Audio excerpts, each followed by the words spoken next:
So, to get a sense of who all of you are, by a show of hands, how many of you have watched a food-related video online?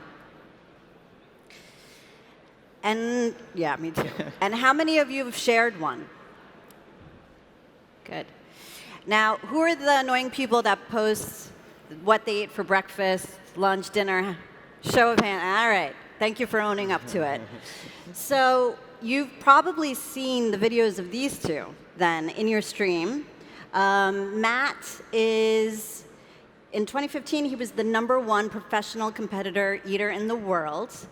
He's currently #3, and I'm sure he'll eat his way back to the top.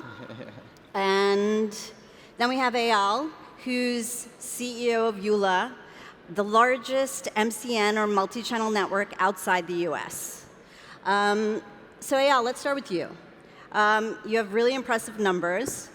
Your MCN has over 30,000 creators, over 8 billion monthly views, not million, billion monthly views, and more than 700 million subscribers across your network.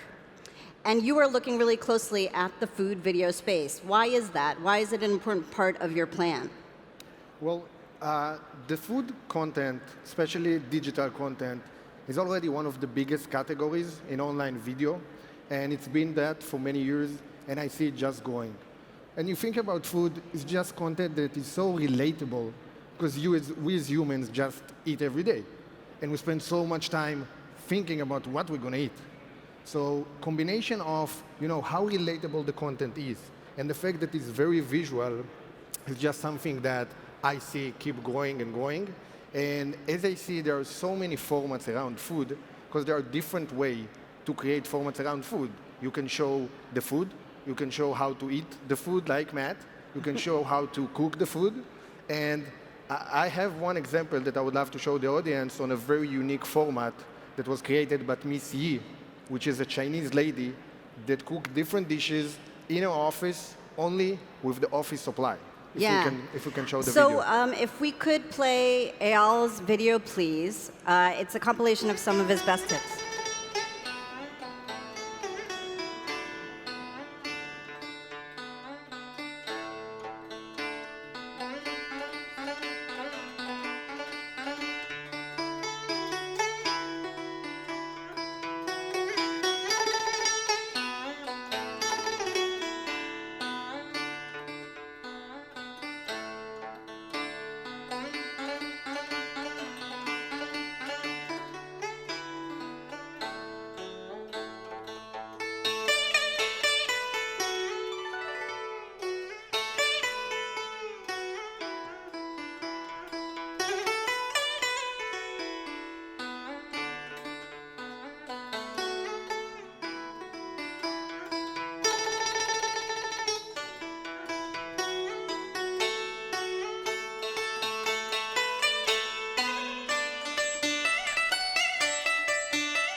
So Eyal, Miss Ye's videos, I find them really interesting because her style is she doesn't speak. She kind of is cooking all this food in her office, and sometimes she cooks fish, which is pretty impressive. And I don't know about you, I think my colleagues would go crazy if anyone even ate fish, let alone cooked it in the office. But what kind of views does she get? And she didn't start that long ago either, posting. Yeah, so Miss Ye is just a sensation, worldwide sensation. She's from China, she's huge in China, but she started her Facebook and YouTube channels this year. She already has 3 million followers on Facebook. Some of these videos get tens of millions of views. The pizza video got 15 million views. 50 million? Yeah, 15. So she's really created a unique format that people love to watch and love to share, and that's why she's seeing amazing success. Within just a few months, really? Just a few months, around 8 months since she went live on Facebook and YouTube. So the other thing that's interesting about your background, Eyal, or your strategy, is you are taking talent and cultivating it in different markets, global markets, but especially tailored to China and Russia. So what is your strategy there, and why have you been effective in those markets? I think what's unique, especially with food, is that most of the food content has no language. So it's the best content for digital because you don't need to have voice, you don't need to understand a specific language. The culture barrier is not really a barrier because even if you see a video of a unique food from China or from Japan, you're still going to enjoy it. And we see food as a huge opportunity for international markets. That's why we work in China, and we brought the biggest Facebook page today in food is a page called So Yummy that has 16 million views on average on every video. And we took the same content, we just put some subtitles and put the same content in China on social media in China, where there's no YouTube, no Facebook, and it's very successful even in China. And that's why I think food is one of the most interesting categories, and not just locally, but worldwide. And there's a lot of room for growth worldwide that I think a lot of MCNs and people are neglecting potentially. So actually, I'm just going to get right into playing Matt's video, because don't let his slim, trim physique fool you. This guy can eat. So if we could play Matt's video. Good. Can I get 25 Big Macs? 25 Big Macs? Yeah. Okay. So you said 25 Big Macs, right? Yeah. Okay. I'll actually help.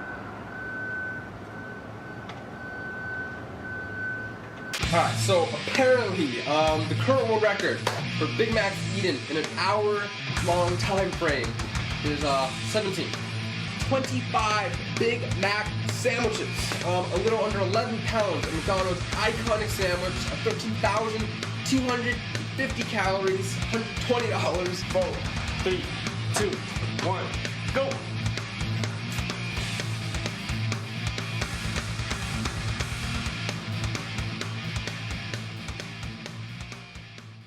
Alright, well that's that. That's 25 Big Macs, 22 minutes, I guess. So yeah, and that's. So I guess the stage crew took it upon themselves to make Matt feel at home and brought out some hot dogs. So feel free to dig in. You want a hot dog? Yeah, of course I'm the vegetarian that can't partake. Plus I don't have the appetite you do, so feel free to dig in. Yeah, Eyal, make yourself at home. Just let the audience enjoy it. They're all yours, Matt, all yours. He could probably eat that in 5 seconds flat. So yeah, what kind of views did that video get that we just saw? Well, first off, how many people know what a Big Mac is? Exactly. That video I posted a couple years ago. That thing, it is over 10 million views on YouTube. And it's one of my more successful videos. I have a couple others. But that was a big hit. When I posted that video, news outlets all over the world picked it up. I traveled to Canada for a contest. They were asking me about the Big Mac video, not the contest I was competing in the next day. And yeah, that was a big hit for me. Why do you think that is? I mean, that's the reason why I asked the question, is what I've found over the years is people like watching relatable content, especially in the food space. Like Eyal was touching on, everybody eats every day, and gone are the days where people like watching Gordon Ramsay cook beef Wellington and stuff you can't really relate with. People are interested in seeing stuff that not necessarily they do every day, but they want to do every day. And Big Macs, I don't know, like for example, just using that video, that's kind of something that people know about. So let's distill this down then. For both of you, what do you think the key is really to making a successful food video that translates and gets the kind of audience you guys are getting, this incredible audience? Well, for me and from our experience, I see that the key is the format. You need to create a very unique format and consistent so your audience know what to expect. Okay, it can be eating a lot of food, it can be cooking the food in your office, it can be showing how to cook in 2 minutes, like So Yummy and Tasty that became very, very popular. So to create a unique format, it can be cupcakes, you can be the next ice cream influencer. You're going to go all over America and all over the world and show the best ice creams. But you have a format. Then you want to experiment with the format and see what works and what's not. So for example, So Yummy that I mentioned, they have similar content and similar format to Tasty, but then they realized that the audience loves desserts. So they double down on desserts, and they have desserts video that got more than 200 million views on Facebook. Okay, so you have to experiment and you have to see what your audience likes and what resonates well. So find a format that works, but also experiment within it. Yeah, and follow the data and follow the audience, what they Right. think, what they like. and pivot, as people love to say, Always. if necessary. What about you, Matt? What do you think are the keys to the videos that have done well? You had one just a couple months ago that did crazy for you. Yeah, no, I mean, I think it's very, I did what Eyal says about format. Format's key to being a creator in general. You know, like if you're going to make content, you got to have a format that your subscribers, your followers are going to be excited to see whenever you post content. But specific to food, I think you got to be relatable or you got to be entirely unrelatable. Like just crazy, just way out there. Those seem to be the two key things. Like for my videos particularly, people like watching when I make a massive burger, like a big, just never seen a burger that big before, or they like see me go to a fast food restaurant and eat their favorite meal. Those tend to be the big ones that hit off. And what about the style of shooting? You shoot, what I've seen, it's usually a static camera in your house, the same shot every time. There's something. Yeah, I mean, that's kind of the format that Eyal mentioned. You know, I mean, myself, I'm low production. I shoot at home. I eat food. You know, there's only so much you can do with it. But yeah, I mean, it's in that regards to that, it's just a familiarity. People expect that content, and you know, people also get a feeling when you're trying too hard. You know, I've seen people try like 3 different camera angles for eating a burger. It's like, come on, you know, how much do you need? Too much. Don't Too overdo much, it. exactly. Yeah. So you get a lot of comments on your videos, and Eyal was actually the one who was like, I read all the comments, because now they're actually working together on an upcoming project.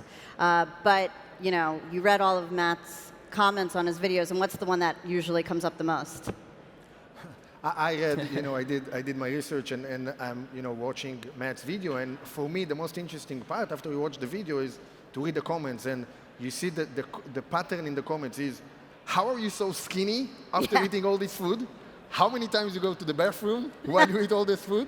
And can you please do the Panda Express challenge? Can you do the Mac, you know, the Big Mac challenge? Can you do, they always want them to do different challenges with different food. Even now, we came to Portugal, and you see his audience, go eat there and try this challenge, and people just want to, you know, to see him eat the food that they love. So it's amazing. So it's high engagement also. Yeah. High engagement. High Yeah. engagement.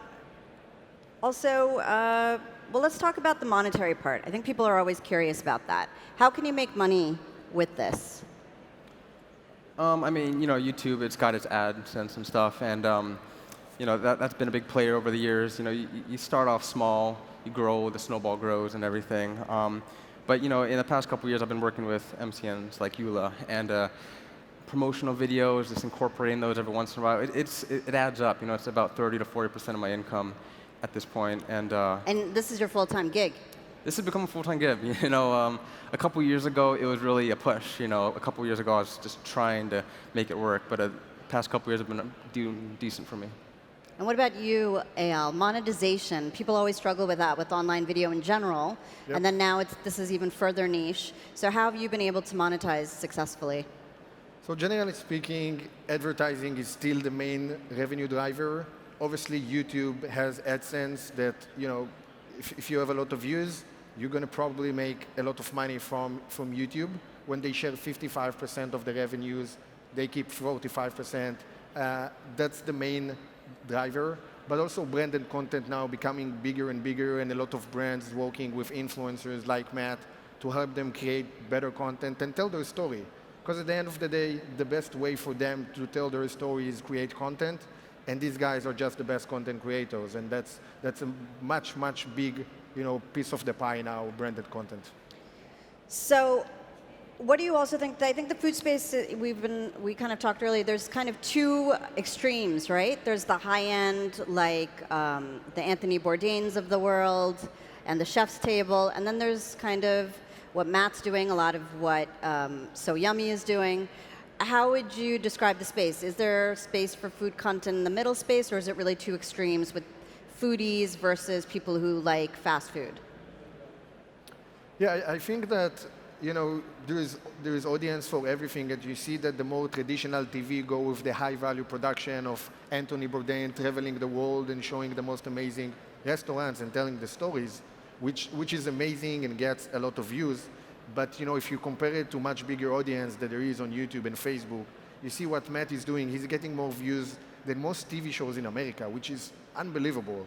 And people like Matt that can just take their camera and create a short video eating food, showing food, cooking food, I think there is audience for everything, and I think that it's evolving like everything, and especially in the food space, you see people creating now more formats that look closer to what traditional TV is trying to do, and set formats that are not as basic. They're a bit more complicated, but they're very unique in the way that they create the content and develop it. So I think digital will keep going, but as you said, there is audience for both. People have to see this unique dish, people have to see people eating a lot, people have to see people cooking a lot. So I think there is audience for all. Matt, any thoughts on that? Yeah, I mean, it's an easy format to hit the extreme notes. I mean, that's just like an easy way to get the clicks and everything. But there's space for everybody. There's space for the high ends, low ends, the middle ends. And I think like Miss Ya is a perfect example. It's like my stick is I eat a lot of food. Her stick is she does outlandish ways of making food. And both of them have become very successful formats at this point. So I think you can try to rattle a format out of this, like what should I do the next thing. But I think uniqueness is the key. You got to be unique. You got to offer something that nobody else is offering. So yeah, we're out of time. So last thoughts. What are your absolute takeaways for anyone who maybe it's a hobby for them creating food video, or as a business model they're looking into getting into the food online video space? What should they absolutely know and do before really breaking in, or to break in and get the kind of numbers you guys have gotten? I mean, starting off from a YouTuber who started 6-7 years ago, I've been doing this for a while. Just get started. Figure out something you want to do, something you can be passionate about. Don't just do it because you see somebody else doing it, being successful, and just figure out what you're good at and just take it to the moon. Eyal? Yeah, I would say think about something you love. You love vanilla ice cream. Create a format where you go to the best and most amazing vanilla ice cream shops around the world. You make videos. Try to find collaborations with local and other creators that can help you grow your audience. And just experiment and put the content out there, because if you have a unique format, you will find the audience. So that's what we believe in. Do you think they need an MCN, or they can do it on their own? You can do it on your own. You don't need me, guys. It's all good. No, Okay. some people need, some people can do it by themselves. We add a lot of value for different creators, and happy always to talk about what we do. But we just help creators create better content, find more audience, and most importantly, make more money. Awesome. Thank you, guys. It was fun talking to you, and Matt probably has an appetite, so he's probably built up an appetite. We'll go get him fed. Thank you, guys. Thanks, everyone.